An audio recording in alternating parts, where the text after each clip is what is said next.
Yo, what is going on, everybody? It's your boy Gripper back here with another video for you guys today. And in this video, we're going to be going over the top 5 most valuable in 2022 Topps Stadium Club. And let's get into it. Sorry for that. I literally just burped. I didn't burp all night until right now, of course, as soon as I hit record. But we're just going to roll with it. So before we do that, let's get 100 likes on this video. That would be awesome. Kind of in a bad mood today, and I'm going to talk about why in a minute. If you follow the baseball world, you know what I'm going to talk about. But let's try to get 100 likes on this video. That would be incredible. And guess what, guys? We got merch. So if you guys are interested in buying a t-shirt or hoodie, link is in the description of this video. And what we're going to do is we're doing a giveaway. If you buy a t-shirt or hoodie, DM me proof of purchase on my Instagram at Grip and Rip Sports Cards to enter in a chance to win this blaster box of 2022 Topps Update right here. We actually have another person, so we have 2 people now. So guess what? Now you have a 33% chance if you want to be that third person who enters into the drawing. We have 2 people now who bought a shirt, so I'd like to thank everybody who has bought a shirt so far. The 2 people have bought, and I talked to them in the Instagram DMs. If you don't like the design we got now, guess what? I have one designing, I'm designing it myself because I'm a graphic artist, but I have a cool design I'm going to release probably mid-March, right around opening day. It's going to be really cool. Easily the best design out of the 2. I mean, there's only 2 designs to choose from so far, but this upcoming design in March we're going to do, and we will do another giveaway for probably a Series 1 blaster box for 2023. I really think it's going to be pretty cool. I just thought of it in my head and drew up a mock of what it looks like, what I want it to look like. It's going to look pretty sweet. So if you don't like this one, I think you're gonna like the one coming in March. I just have a feeling. But now let's talk about something before we get into the top 5. I'm in a bad mood today, guys. I'm really in a bad mood, and we're just gonna pull this card right here for a minute and talk about this guy right here. If you guys aren't following baseball news, Bryan Reynolds has requested a trade from the Pittsburgh Pirates. Our best player, who has 3 years left on his contract, by the way.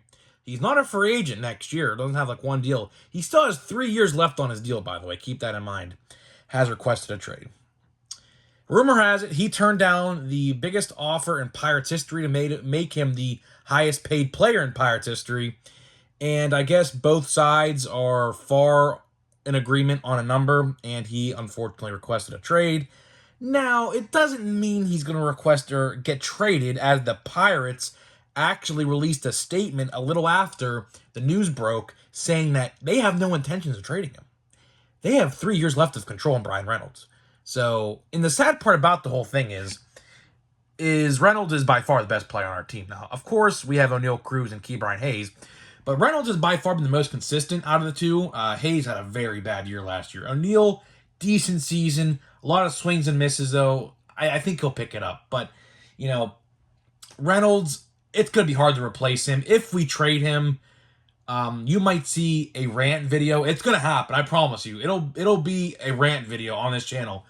The moment I see the trade and it's confirmed, and then keep in mind, the winter meetings are this week, so there's a chance that he could be traded. I don't think he's going to. Like I said, the Pirates literally came out with a statement 30 minutes later after the news broke, saying how we want. Their last line of that press release was, "We can't wait to see a great season with Bryan Reynolds as a Pittsburgh Pirate." So, I mean, they said it right there. He's not getting traded, and they talk about how they have 3 years left to control of him. So, I kind of put me in a bad mood. I was really having a good weekend. I found a lot of cool Marvel Legends figures I bought at Target today. Looked at the sports cards. Of course, there was nothing.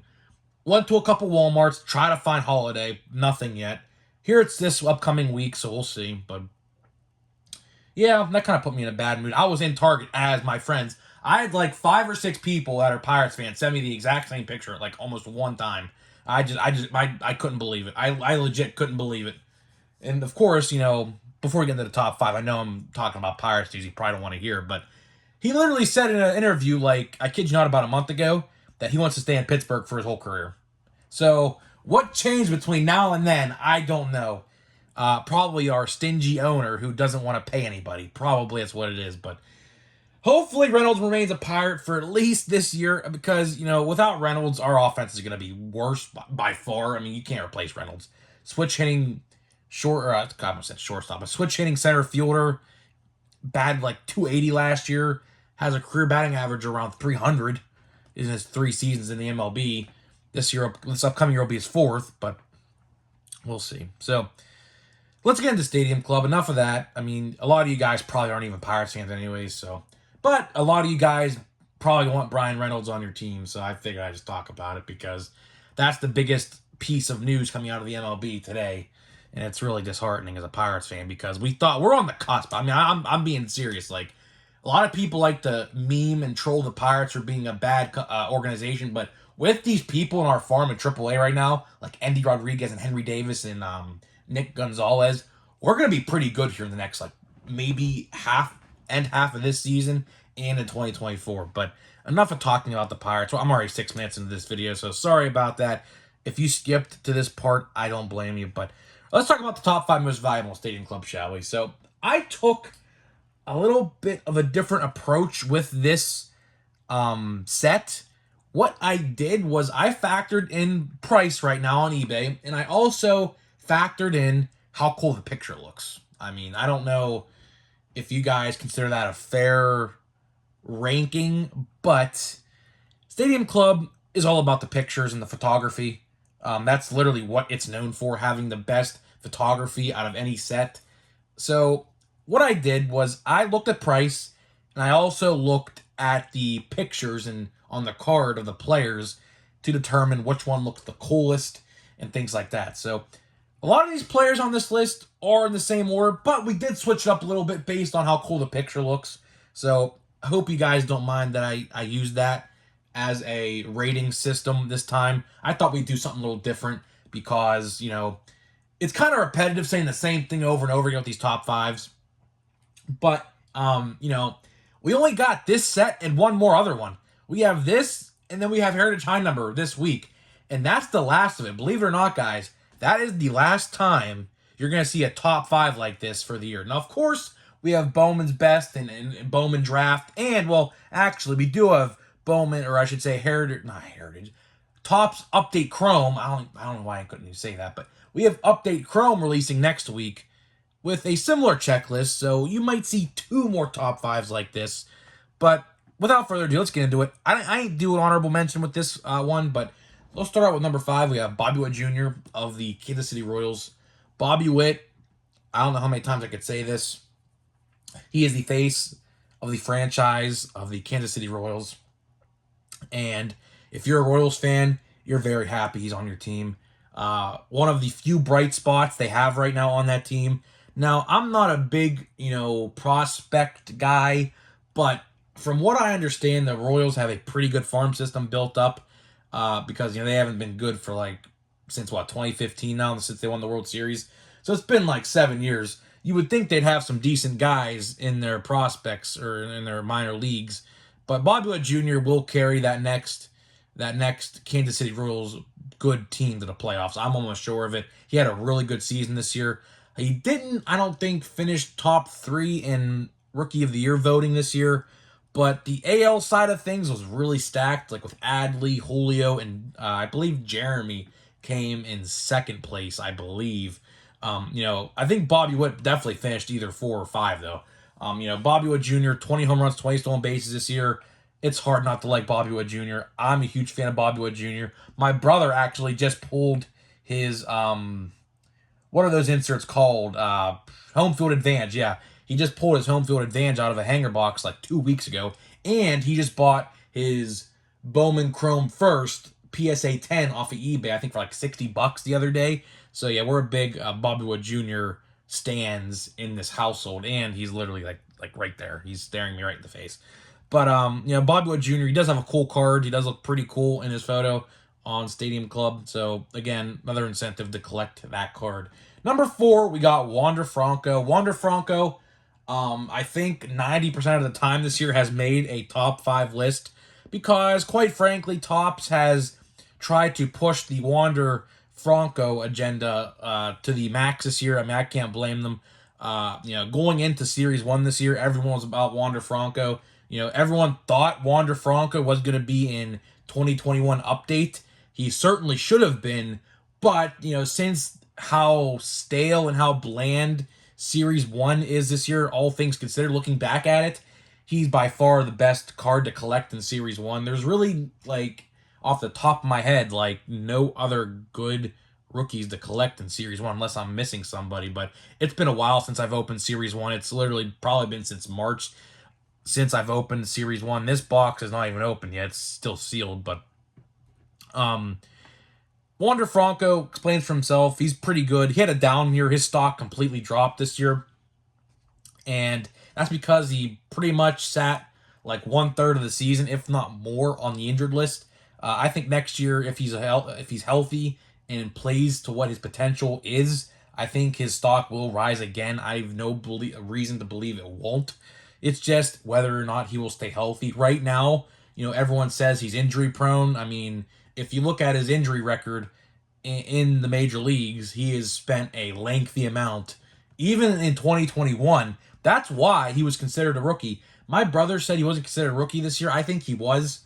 But, again, he spent so much time on the injured list in 2021 to the point where his season kind of didn't, quote-unquote, matter to where he was still a rookie in 2022. But, again, he still sat a lot of time on the injured list in 2022. But I think this year, he accumulated enough service time to the point where this did count as a year for him. But, Wander Franco, everyone says he's injury prone. So hopefully next year he turns it around. I like Wander Franco. I think Topps, printed too many cards of him this year. But again, earlier this year, there was literally no one to collect but Wander.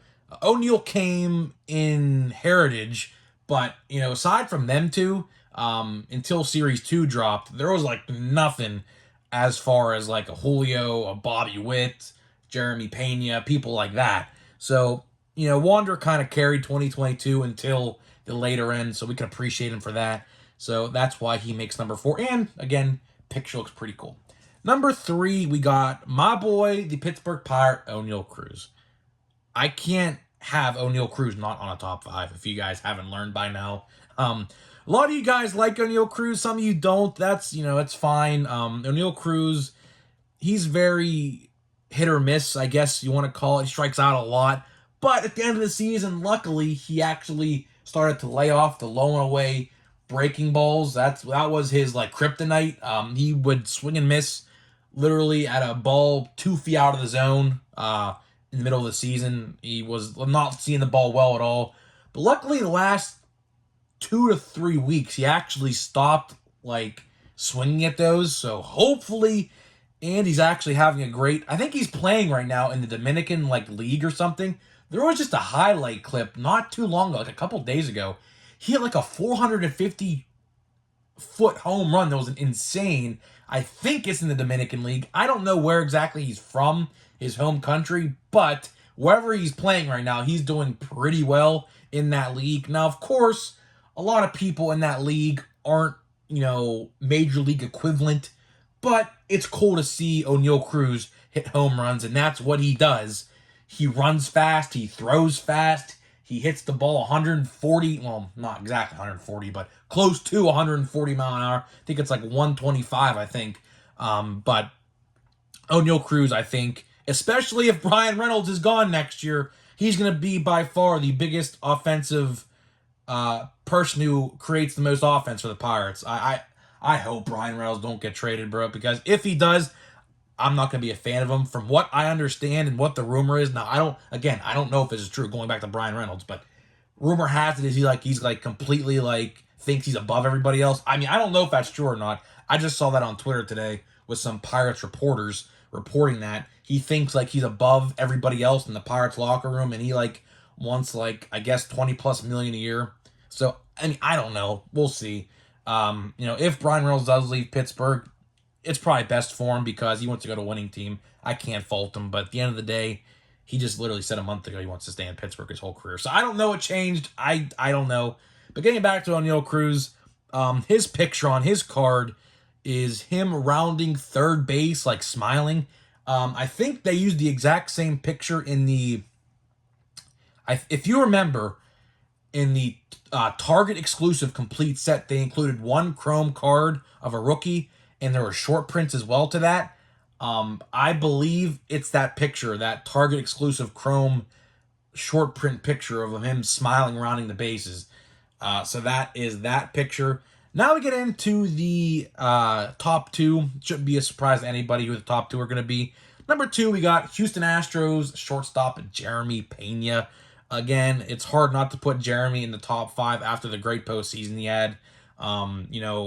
If these sets, like let's say if this set came out in July, which it was supposed to, number 1, I don't know if he would even have been in Stadium Club, but let's say if he was, he would have not made the top 5. There is no way he would have made the top 5. He really didn't show up on people's radars until about September. That's when I started to notice him. Of course, he did play the whole year. He did play from opening day to the last game of the World Series. But, if you're not a Houston fan or if you're not a person who roots for an AL West team, I really didn't know about Jeremy Pena. Granted, I don't watch too many Astros games. I do have MLB at bat, but I don't watch Astros games unless, like, one of my favorite teams is playing them. But, Jeremy Pena, ALCS most valuable player and World Series most valuable player. Came in clutch multiple times in the playoffs in every round they played in. From defensively to offensively, he was doing very well in the postseason. So it's hard not to put him on the top 5. Plus, if I remember correctly, his picture of the card is pretty sweet. It's in the City Connect uniforms. So that's always a plus for me when they're in the City Connect uniforms. Like 75% or so are good. I'm hoping the Pirates get one next year. It looks like what they do is they give every team, at least one team in each division, a City Connect every year. And the Pirates didn't get one yet, and this is the 3rd year. So hopefully we get one soon. I would like to see that, but until the Pirates start winning, I don't think they're going to care to produce them. But we'll see. I really hope the Pirates do get City Connects eventually. So let's end this with number 1, and that is no surprise. It is Julio Rodriguez, the American League Rookie of the Year. Again, his card's selling the most valuable right now out of all these people. And the picture they chose for his card is really cool. It has a really cool advertisement in the photo as well of Corona, Corona Light, the alcohol company. I think that's the company it was. But either way, I always like when they do that. They like to, sometimes they purposely do that to include a picture of, a player next to a logo, like on the outfield wall. I think that's always pretty cool when they do that. I forget who it was, but there was an OxyClean one, I think in 2021. I forget who it was. That was pretty cool. There was a Pepsi one, I believe, and they always like to do that, which I always appreciate. That's pretty cool when they do that. There is a niche fan base out there, actually, that I follow on Facebook who only collect baseball cards with logos, like, behind, like, the player. Like, as you see, like, it would be, like, I think in Julio's card in Stadium Club, it's, like, right here or something like that. There is a niche fan base who likes to collect those cards, and I don't blame them because those are always the coolest cards, especially if you get, like, a chrome variation or something like that. Those are really cool. So let's get to this pack of update. This is a brand new hobby box. I just opened it before this video started. Let's see what we get. And speaking of which, I have yet to pull an actual Julio Rodriguez base card. I did not pull one in the first box we opened. So let's see if we can get one in this box. Luke Voigt. No idea who that is. Ian Kennedy. Juris Familia. We got Rylan. We got Matt Duffy. We got Seth Brown. We got Royce Lewis, first overall pick in 2017. Best card so far. We got a Carlos Rodon, who is probably behind Verlander, the second most valuable pitcher right now in the free agent market. I heard New York is all in on him and Verlander, although they did just lose DeGrom. I'm talking about the Mets, that is. They did just lose DeGrom to the Rangers. And it's funny because I actually predicted that a long time ago. That's a pretty cool card right there. That's Josh Harrison, former Pirate. J-Hay. Getting back to DeGrom real quick. That's a big loss for New York, but If they can get Verlander and Rodon, that is a huge W. Because again, let's look at it like this with the Mets. You know, they went to the playoffs last year with DeGrom not playing like more than half of the year. I'm sure if they get Verlander was way better than DeGrom last year. Of course, Verlander did win the Cy Young. Verlander, I'll take Verlander over DeGrom any day, especially after last year. And DeGrom has shown he is injury prone now. He is literally on the IL like more than once every single season now. So if the Mets land Verlander and Rodon, that's a huge W for the Mets. And Cohen, I can almost guarantee will try to pull that off. So, guys, let me know what you think about Stadium Club. Let me know your top 5. I'm interested to see your top 5. How about this, guys? If you want to include your top 5 in the comment section, base it off of the pictures on the card. That's kind of what I did somewhat, but I incorporated it to my list as well. So, guys, that being said, I'll see you guys in the next video.